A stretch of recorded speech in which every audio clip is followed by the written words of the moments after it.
বিসমিল্লাহির রহমানির রহিম। আসসালামু আলাইকুম। এটা হলো লাবড়া তরকারি। এটাতে কী কী দিছি: কাঁকরোল, মিষ্টি কুমড়া, বুটের ডাল আর পেঁয়াজ রসুন দিয়ে রান্না করা লাবড়া তরকারি। আর এই লাবড়া তরকারিটা অনেকেই পছন্দ করে, অনেকে পছন্দ করে না। বাড়িতে ছিলাম না, তারপরে একটু রান্না করে থুয়ে গেছিলাম, সেটাই রয়েছে আর এটা আপনাদের সাথে শেয়ার করতেছি। এটা ভালো করে গরম করলে আরেকবার খাওয়া যাবে।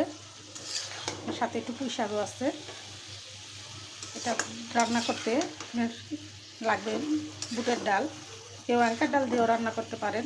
4-5 পদের সবজি মিলানো, আর এটা দিয়েই এই সবজিটা রান্না করা হয়। সবজিটা রান্না করতে দেখতে যত ইজিলি হয়, কিন্তু কুটা বাছা করতেই সময় লাগে। আর আপনাদের সাথে শেয়ার করতেছি, আমি রান্নাটা আপনাদের সাথে শেয়ার করলাম, কুটা বাছাটা আমি শেয়ার করতে পারিনি। দেখেন কত সুন্দর কালার চলে আসছে। এরকম করেই রান্না করতে হয় সবজি।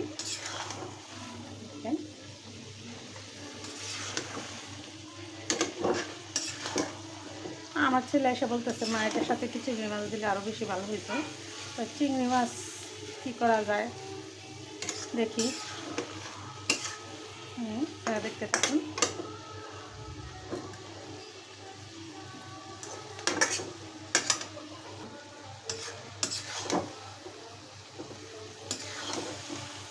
এই ভাজিটা আপনার ভাত দিয়ে খেতে পারেন, রুটি দিয়েও খেতে পারেন, যে কোনো সবজির সাথে খেতে পারেন, এই ভাতের সাথে খেতে পারেন, রুটির সাথেও খেতে পারেন, যে কোনোভাবেই খেতে পারেন, শুধুও খেতে পারেন।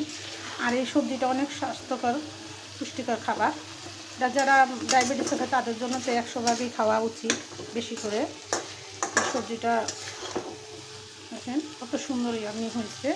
আপনারা এরকম সুস্বাদু সবজি রান্না করে খান, আর আমার ভিডিওটা ফলো করেন কীভাবে রান্না করলাম,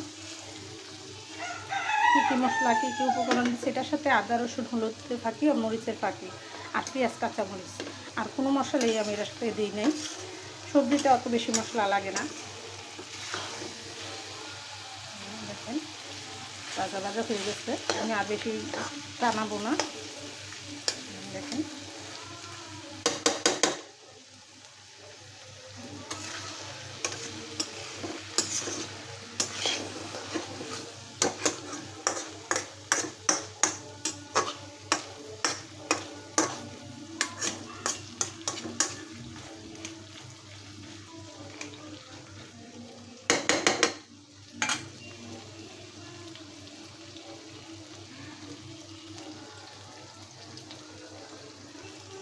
ভাজিটা একদম চচ্চড়ে হয়ে গেছে। দেখেন এটা রুটিটা খেতে অনেক সুস্বাদু হবে।